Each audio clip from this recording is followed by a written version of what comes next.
জীবন থেকে বলছি, হয়তো আমার, না হয় আপনার। স্যাক্রিফাইস করা মানুষগুলো অদ্ভুত রকমের সুন্দর হয়। তারা কখনো জিততে জানে না, তারা শুধু ভালোবাসে। অন্যের সুখের জন্য নিজের সুখ বিলীন করে দিতে জানে।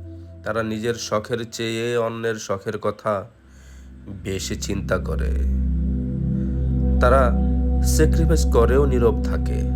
তারা মুখ ফুটে কিছুই বলে না।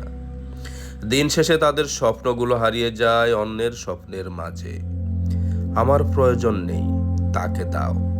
আমি যাব না, সে যাক। এই বাক্যগুলোর স্যাক্রিফাইস করা মানুষগুলোর মুখ থেকেই শুনতে পাওয়া যায়। তবুও দিন শেষে তাদের সেই স্যাক্রিফাইসটা কারো নজরে পড়ে না।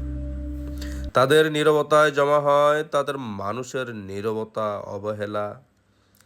আমার প্রয়োজন নেই, তাকে দাও। আমি যাব না, সে যাক। এই বাক্যগুলো স্যাক্রিফাইস করা মানুষগুলোর মুখ থেকেই শুনতে পাওয়া যায়।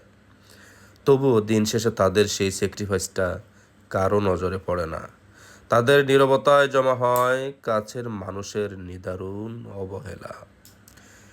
এটাই চরম বাস্তবতা।